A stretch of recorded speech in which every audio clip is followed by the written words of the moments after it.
Diga comigo a incomparável palavra de Deus. A palavra de Deus é incomparável. O autor aos Hebreus chega a dizer algo extraordinário, amplamente conhecido de todos nós.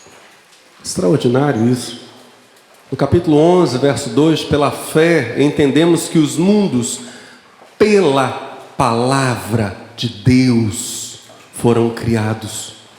De maneira que aquilo que se vê não foi feito do que é aparente. Que coisa tremenda. O autor aos Hebreus diz que toda a existência provém dessa coisa invisível, imaterial e tão poderosa que é a palavra de Deus. O apóstolo Paulo também nos diz algo espetacular acerca da palavra de Deus. Até, no dizer de Paulo, as coisas consideradas cerimonialmente impuras, inadequadas para o culto a Deus. Paulo diz que até as coisas cerimonialmente impuras são tornadas puras, aspas aqui, apenas pela palavra de Deus. 1 Timóteo capítulo 4, verso 4, Paulo diz: porque toda criatura de Deus é boa, e não há nada que rejeitar, sendo recebido com ações de graças, porque pela palavra de Deus e pela oração é santificada. Aquelas coisas que não poderiam ser aceitas como coisas consagradas, tornam-se coisas purificadas pela palavra de Deus e pela oração. Unindo os dois textos, nós temos dois conceitos fundamentais com os quais nós nos poderíamos ocupar longamente, e se fizéssemos isso estaríamos agindo muito bem, diga-se de passagem.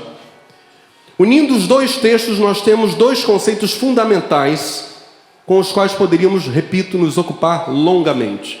A palavra de Deus cria a matéria, o mundo visível, e a palavra de Deus purifica esse mesmo mundo visível, melhora o status espiritual das coisas materiais. Preste muita atenção, estamos juntos no pensamento? Pois todas as coisas materiais têm um status espiritual. Obrigado, meu bem. Os mundos espiritual e material estão interligados e são inseparáveis, é o que a Bíblia está dizendo para nós. E essas realidades são purificadas por um único e mesmo elemento, que é a palavra de Deus. É ela que cria e é ela que purifica. Paulo prossegue nesse mesmo texto, 1 Timóteo capítulo 4, orientando o jovem pastor Timóteo, Paulo prossegue ainda falando sobre a palavra de Deus. A partir do verso 11, Paulo diz: manda estas coisas e ensina-as. Ninguém despreze a tua mocidade, mas sê, o imperativo aqui do verbo ser, seja você, sê tu.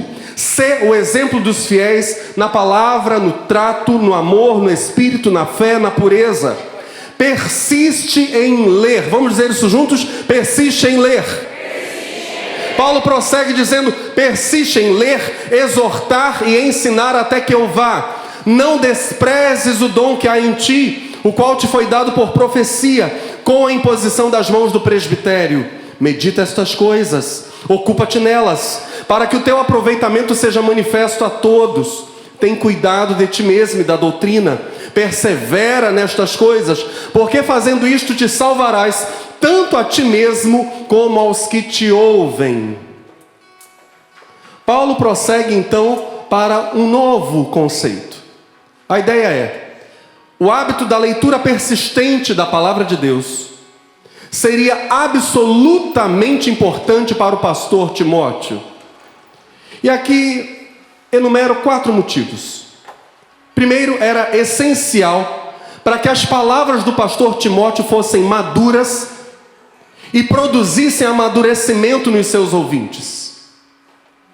Ou seja, para que as palavras de Timóteo fossem um exemplo claro da reta doutrina cristã.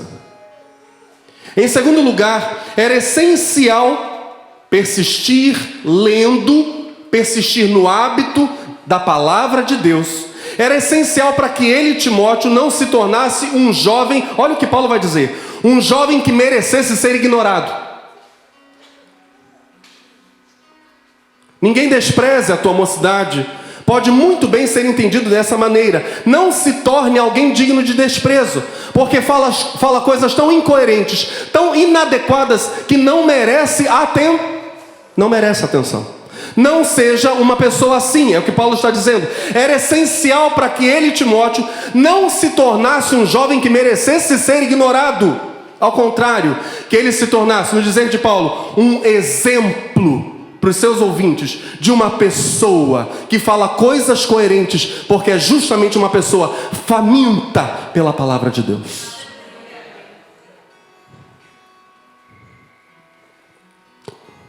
Era essencial, em terceiro lugar, o hábito da leitura persistente da palavra de Deus, para que Timóteo não tratasse sem o devido cuidado o dom espiritual que ele havia recebido de Deus, mediante profecia e imposição de mãos, ou seja, em todo o contexto da carta, o próprio pastorado. Para que Timóteo não tratasse isso de modo negligente, era fundamental que Timóteo persistisse no hábito da leitura da palavra de Deus. E em quarto lugar, era essencial para que tanto ele, Timóteo, quanto seus ouvintes não apenas ficassem maduros na fé, antes, para que na verdade, diz Paulo, eles fossem salvos. A salvação está dependendo disso, diz Paulo a Timóteo. Olha que coisa séria, meus irmãos.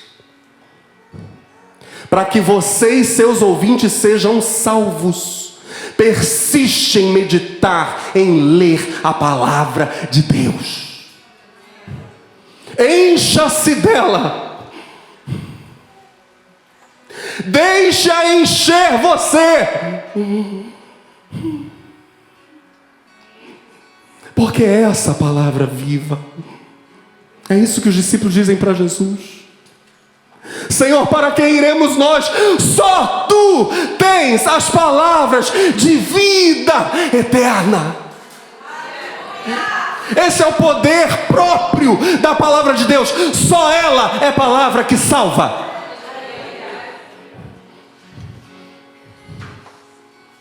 Howard Arnold Walter escreveu: quero ser autêntico, pois há aqueles que confiam em mim. Quero ser puro, pois há aqueles que se importam com isso. Quero ser forte, pois há muito para sofrer.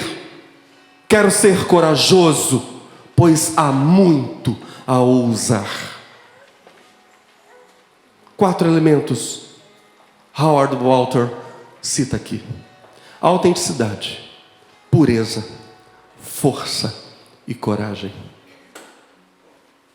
No dizer paulino e dos demais textos do Novo Testamento, aliás, de todo o restante da Escritura, a leitura atenta, perseverante da palavra de Deus vai nos ajudar e muito com essas 4 coisas: sermos autênticos, puros, fortes e corajosos. Vamos dizer isso juntos? Autênticos, puros, fortes, corajosos. Norman Champlin nos fornece considerações muito importantes sobre essa expressão de Paulo no verso 13 de 1 Timóteo capítulo 4, quando Paulo diz ao jovem pastor Timóteo: persiste em ler. Temos aqui particularmente a leitura em público do Antigo Testamento. De modo mais específico, é a isso que Paulo está se referindo. Mas talvez nós também tenhamos, e é muito provável que tenhamos, nessa frase de Paulo, uma recomendação para que fosse feita a leitura das epístolas, das cartas apostólicas e de outros textos considerados textos dotados de autoridade espiritual, que esses textos fossem lidos publicamente nos encontros dos cristãos primitivos, da igreja da primeira era do cristianismo. Naqueles dias, quando a imprensa ainda não for inventada, nós sabemos que o advento da imprensa é algo do século XVI, com Gutenberg, na Alemanha. Naqueles dias, nos dias da igreja primitiva, quando a imprensa ainda não fora inventada, manuscritos eram coisa rara, preste muita atenção nisso. Não era comum termos textos escritos, textos impressos, isso não era comum naquele período da história do mundo. Praticamente ninguém possuía uma cópia inteira e particular do Antigo Testamento. Isso não estava na mão das pessoas. Além disso, pouquíssimas pessoas em várias partes do mundo sabiam ler. Ou seja, isso significa, particularmente nesse texto, 1 Timóteo, capítulo 4, verso 13, que a leitura pública das Escrituras era uma necessidade urgente, fundamental. Estamos juntos no pensamento? Tinha uma importância singular para aquele momento da história. As pessoas precisam ter contato com a palavra de Deus, pois de outro modo não terão, Timóteo. Leia para elas. Leia a palavra de Deus para elas, para que elas ouçam a voz de Deus. A igreja cristã primitiva dividia as escrituras sagradas em lecionários. Os lecionários eram trechos selecionados das escrituras. E esses trechos eram lidos para que houvesse aqueles efeitos práticos, os efeitos propostos pelo Novo Testamento. A leitura era feita perante a congregação inteira de um modo muito solene. Em algumas igrejas, como acontecia nas sinagogas, havia pessoas com a missão especial de ler. Eram os leitores especiais das Escrituras. Quando, na ausência dessas pessoas, a leitura era feita frequentemente nas sinagogas por alguma pessoa importante que estava visitando a sinagoga.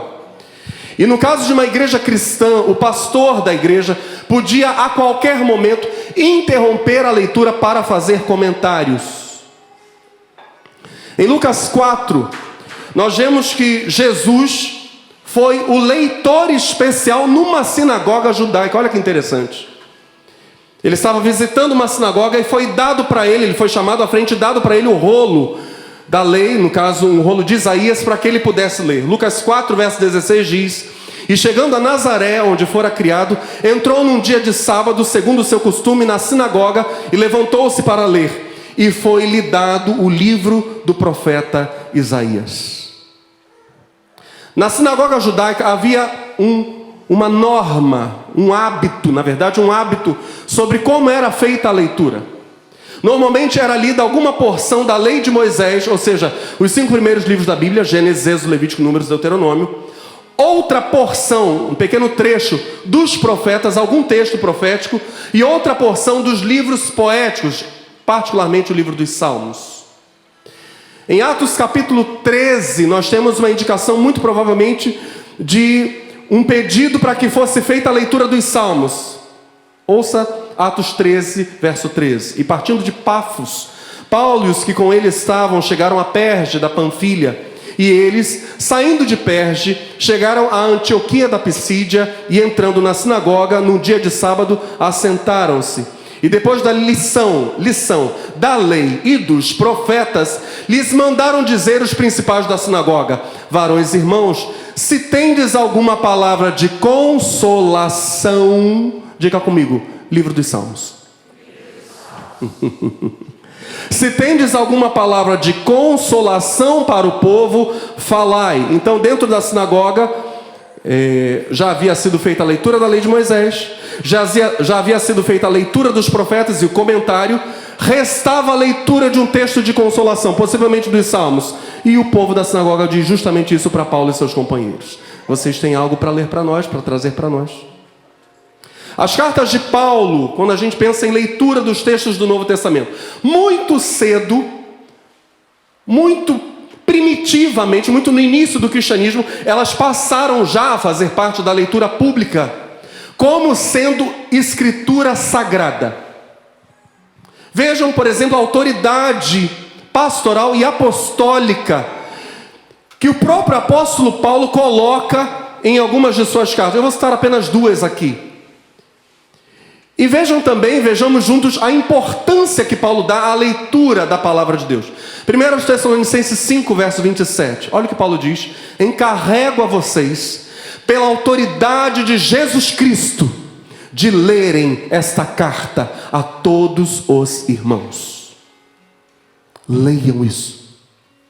Eu ordeno isso no nome de Jesus, diz Paulo. Leiam. Colossenses capítulo 4, verso 16. E depois que esta carta, olha o que Paulo está dizendo: e depois que essa carta for lida por vocês, façam com que ela também seja lida pela igreja em Laodiceia, e que a carta enviada aos de Laodiceia seja lida por vocês.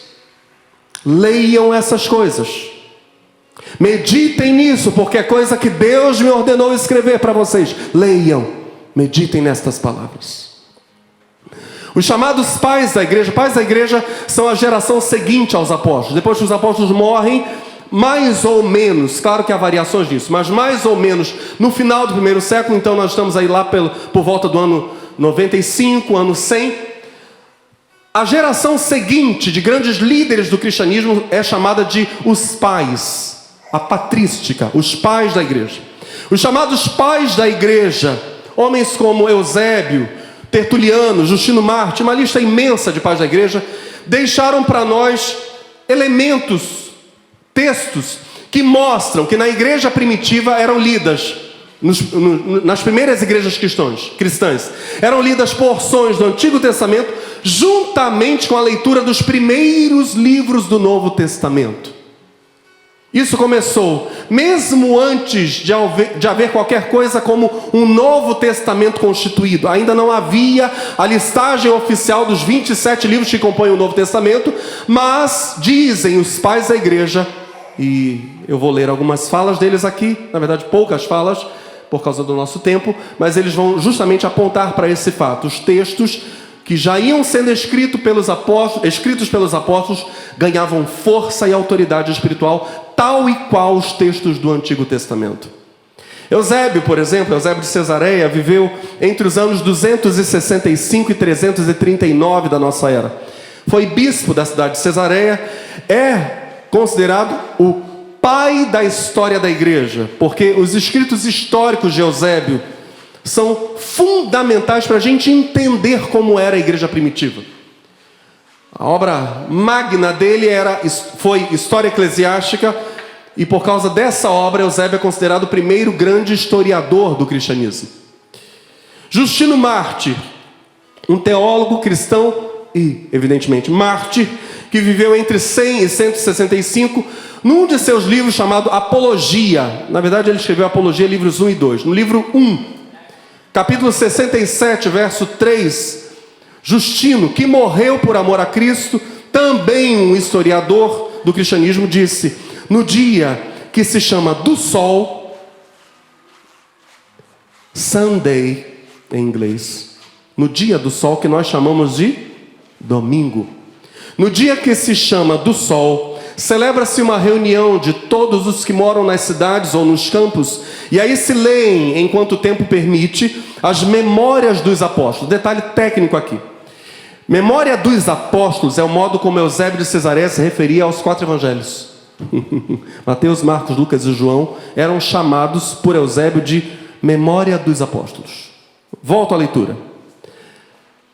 No dia que se chama do sol, celebra-se uma reunião de todos os que moram nas cidades ou nos campos, e aí se leem, enquanto o tempo permite, as memórias dos apóstolos ou os escritos dos profetas.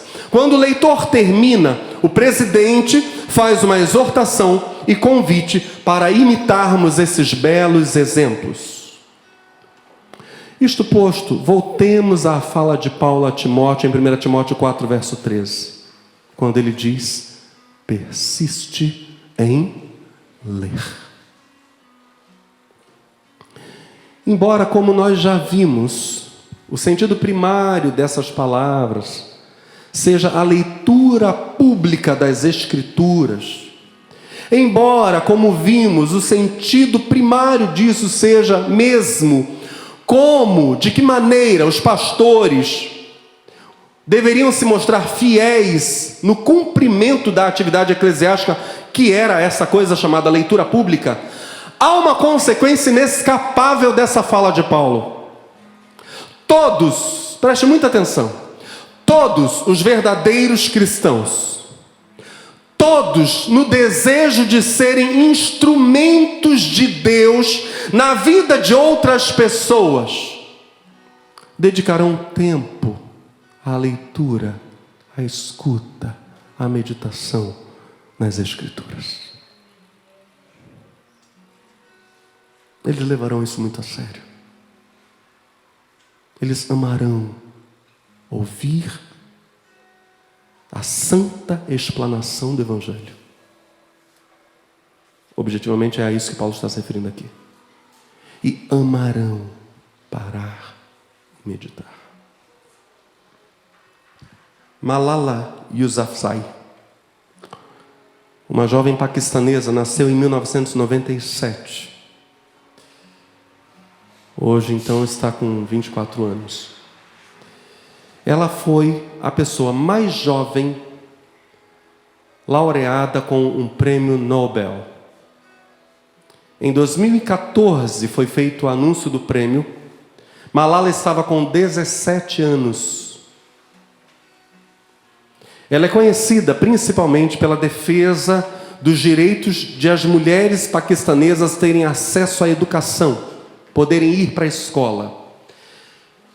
Na verdade, o grande trabalho de Malala foi sobretudo, e tem sido sobretudo na região natal dela, o Vale de Swat, na província de Khyber, no nordeste do Paquistão. Lá, os talibãs impedem com violência as jovens de frequentar a escola.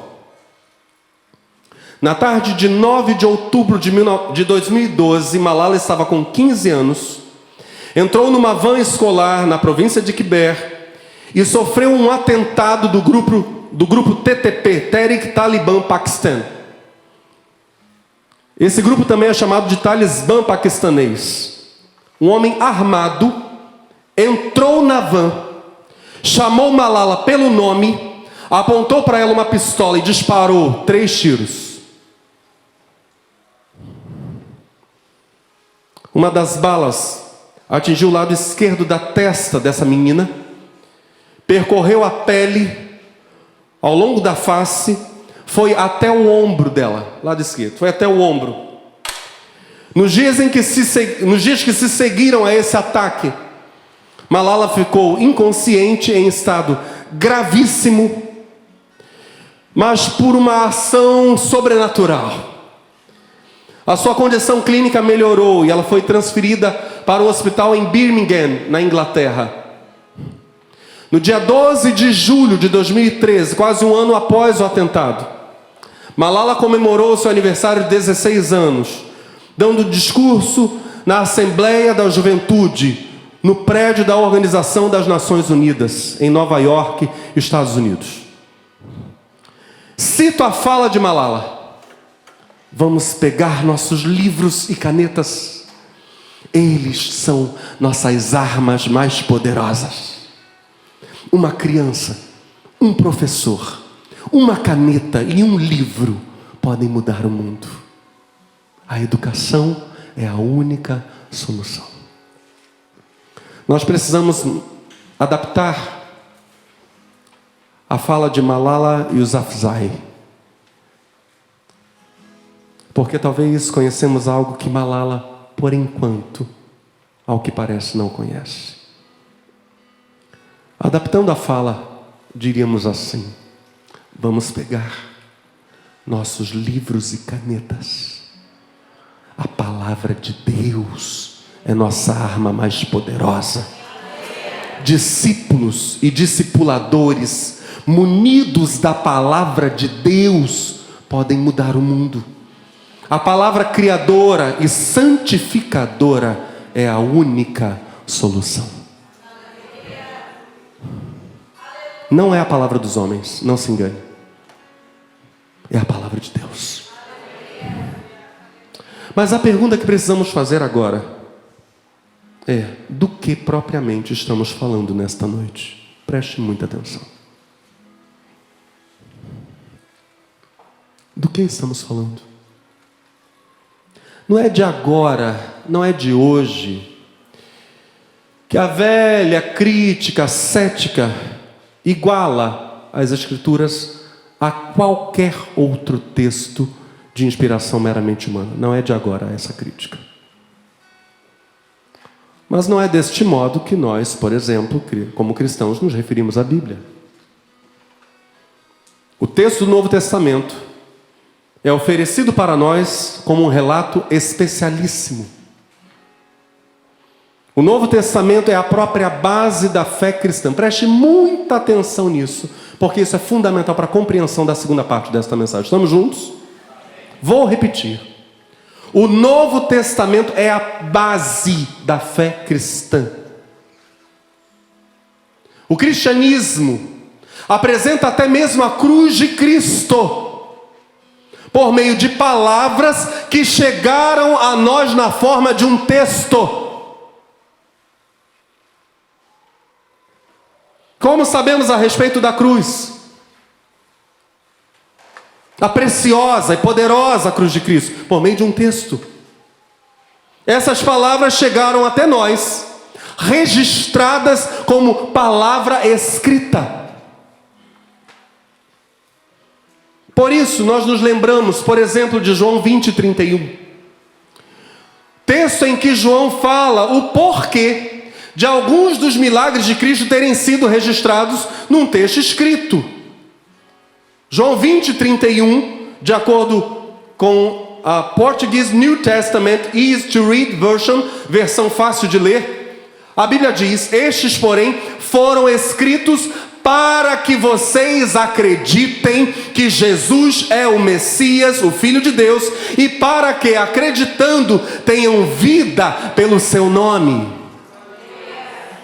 Escritos de João para que vocês acreditem e tenham vida. Escritos para que vocês tenham vida. O Novo Testamento é palavra de Deus diretamente enunciada quando ouvimos Jesus, por exemplo, dizer, Lucas 6, verso 20: felizes são vocês, os pobres, pois é esse tipo de pessoa que fará parte do reino de Deus. Aqui nós temos o Novo Testamento como palavra de Deus diretamente enunciada por Deus, porque Jesus é Deus Filho.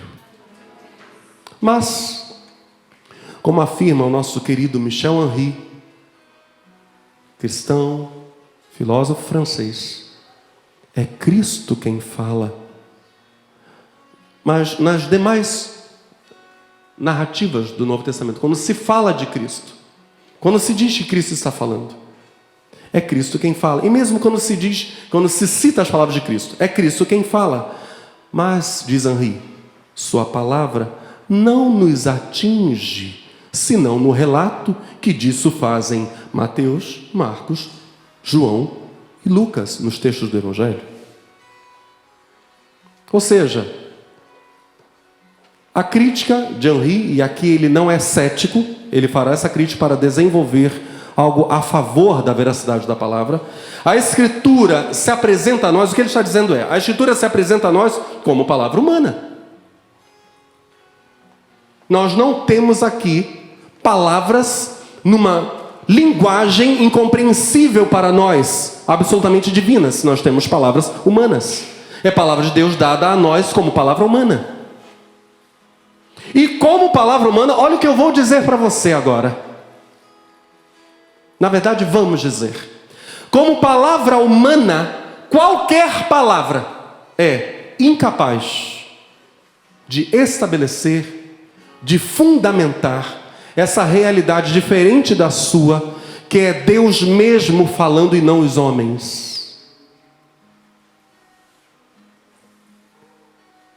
Porque o que efetivamente se encontra é um relato que os homens fizeram.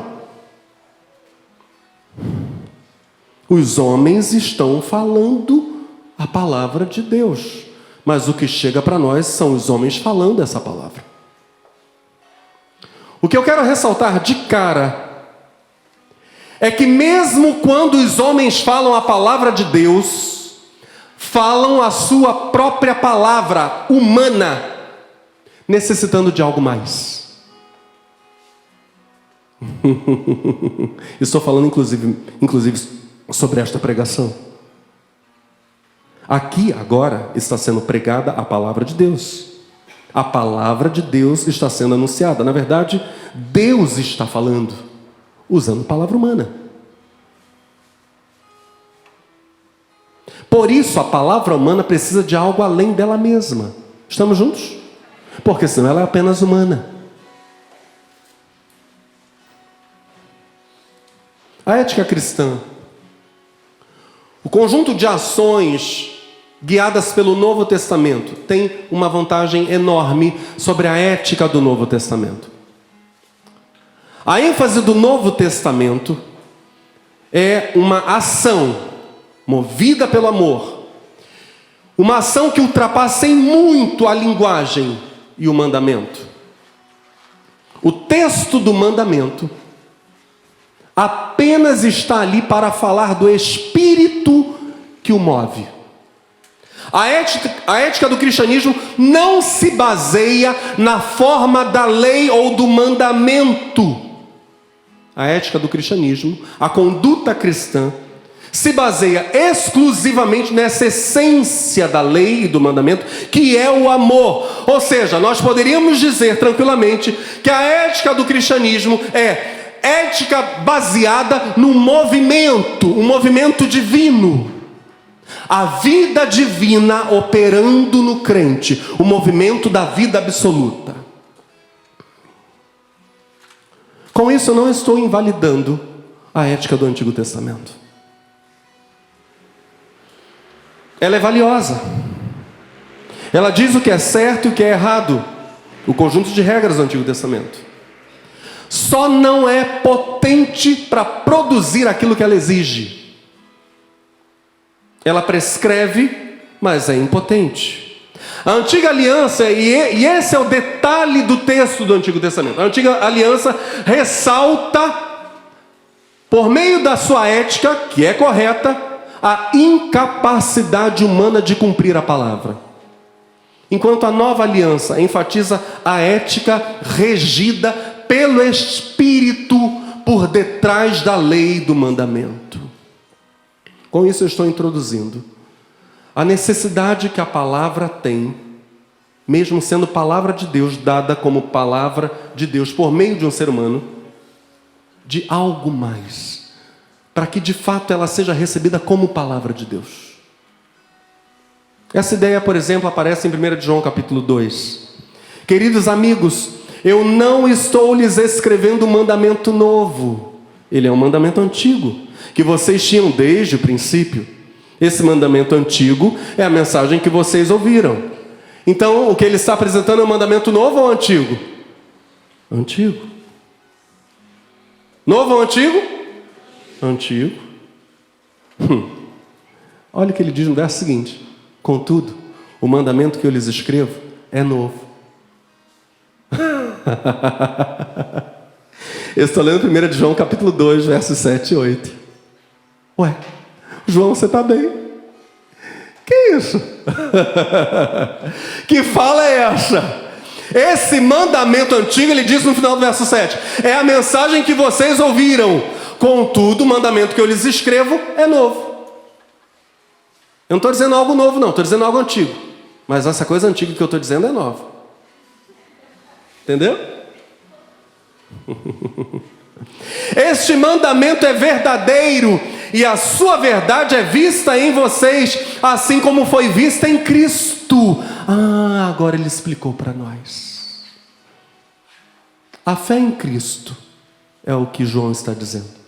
Tornou possível que a velha lei de Deus, lá da antiga aliança, fosse gravada no coração e se manifestasse em ações como algo completamente novo. A fé em Cristo produziu a internalização da lei. Por causa disso, então, uma nova ética. Uma ética que sem Cristo não era possível se viver. Cumprir todos aqueles mandamentos movido pelo amor. Porque movido pelo amor, todos aqueles mandamentos são cumpridos. João diz: pois a escuridão está passando e a verdadeira luz já está brilhando. É Cristo o Espírito da lei. Se estamos nele, a nova ética surge em nós. Com isso, nós já estamos afirmando algo poderoso e misterioso. Nós não estamos negando que homens inspirados por Deus tenham escrito as Escrituras, muito ao contrário. Eu creio em toda a Bíblia, toda ela, para mim, é palavra de Deus. Não estamos negando que justamente porque as Escrituras são palavras humanas, dirigidas aos seres humanos, esses homens que falaram e escreveram, não falaram a palavra de Deus. Não escreveram a palavra de Deus. O que estamos dizendo, e que pode ser chamado de intuição fundamental do cristianismo, é que existe outra palavra, preste muita atenção nisso, soando antes, soando ao lado, soando acima, soando abaixo, soando à frente da palavra humana. Mesmo quando o ser humano está falando a palavra de Deus, você pode estar ouvindo a palavra de Deus saindo da boca de um ser humano apenas como palavra humana e nunca ouvir a palavra que a acompanha, que é a legítima e invisível palavra de Deus. E esse é o grande problema.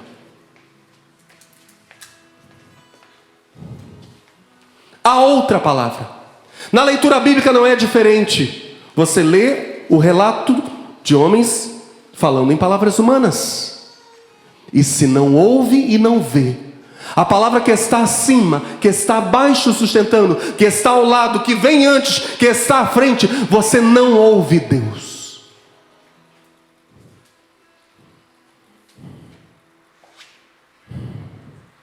A outra palavra, invisível.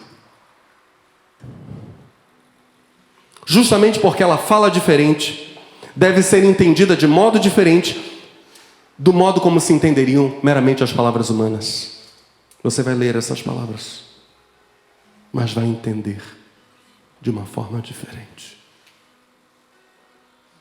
Esse é o grande problema de quem lê a Bíblia como se fosse apenas literatura.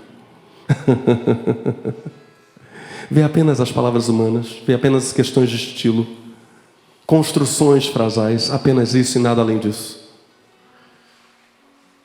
Essa palavra anterior, ao lado, abaixo, acima, à frente da palavra humana, sempre junto da palavra da Escritura, diferente da palavra humana naquilo que ela diz.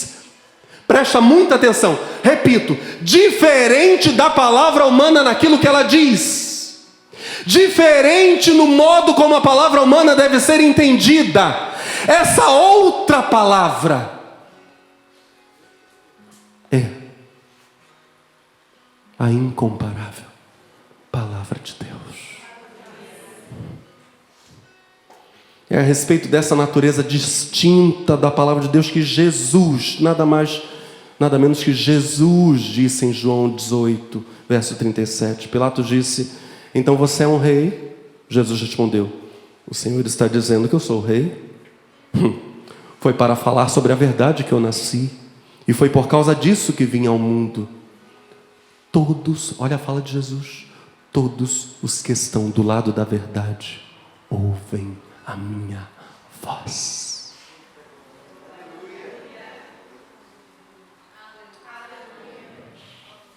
Eles ouvem.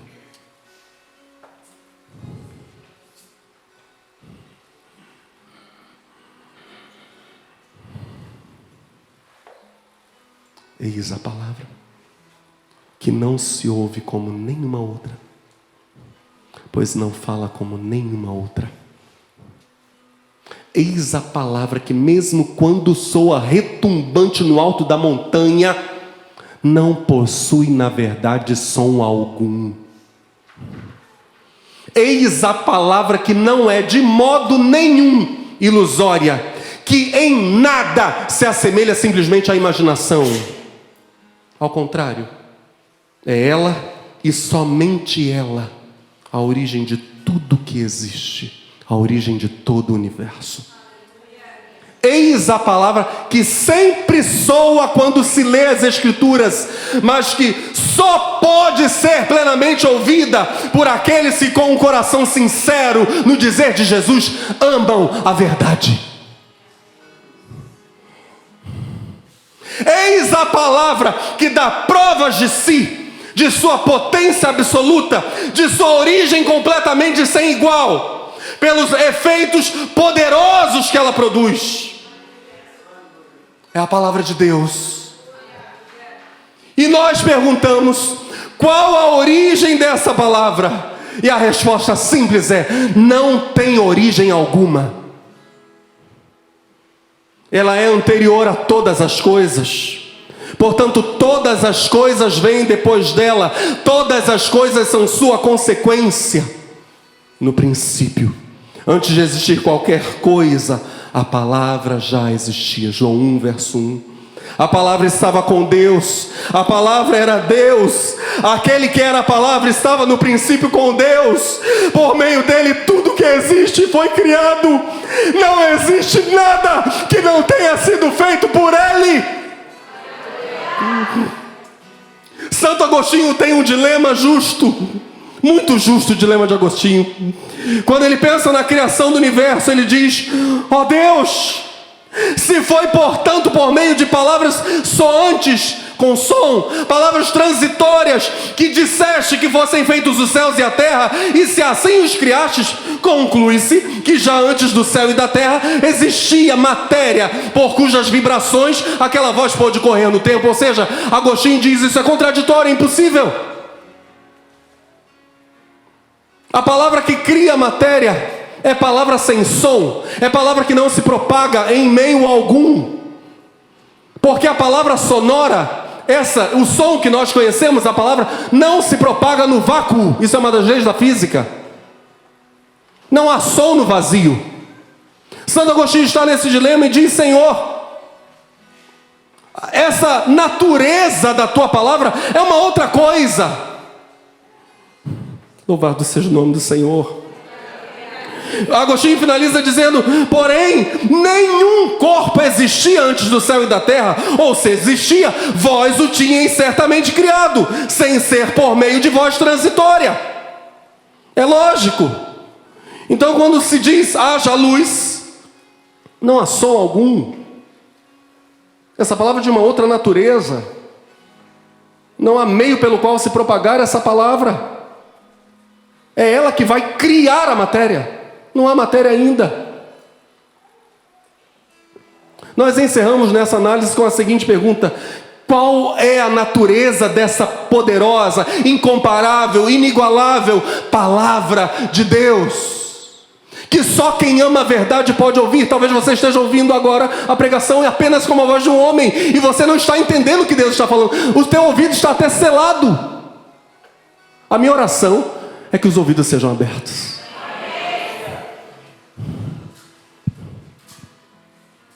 Qual a natureza dessa palavra? Ela é a vida. Preste atenção. A palavra de Deus é a vida. Ela é a vida de Deus. Preste muita atenção. A palavra de Deus é a vida absoluta. Nós ocidentais temos muita dificuldade com essas coisas altamente espirituais. Nós somos excessivamente práticos. Nós não conseguimos normalmente meditar com profundidade. Que Deus nos ajude. A vida absoluta. Sem som.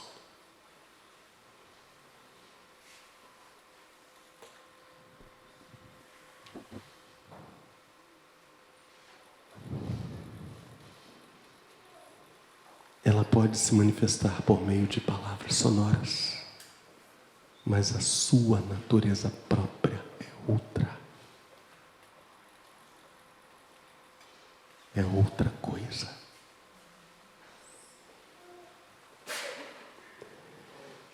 João 1, verso 4. Nele estava a vida, e essa vida era luz para os homens. João 5,39, Jesus diz: vocês estudam as Escrituras Sagradas porque pensam que vão encontrar nelas a vida eterna. Elas dão testemunho de mim.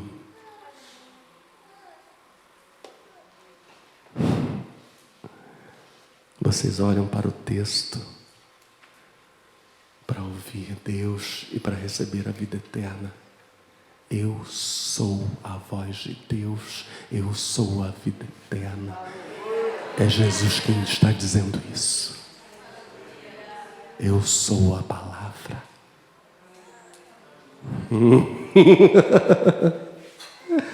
Jesus respondeu em João 14,6: eu sou o caminho, a verdade e a vida. Agora pense isso em termos de palavra. Nós nos aproximamos de Deus depois que o ouvimos sua voz, seu chamamento. A continuação do texto tão conhecido é esta: ninguém pode chegar até o Pai a não ser por mim. Eu sou a palavra viva. A palavra de Deus que acompanha a Escritura é a vida de Jesus dada aos homens. Ele é o Espírito da palavra. É Jesus Cristo.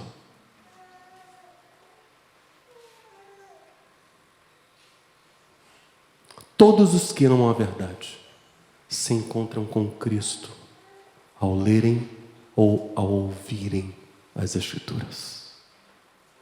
Você ouviu essa frase? Todos os que amam a verdade se encontram com Cristo ao lerem ou ao ouvirem as Escrituras. Ele é a palavra de Deus e é a vida absoluta de Deus dada aos homens.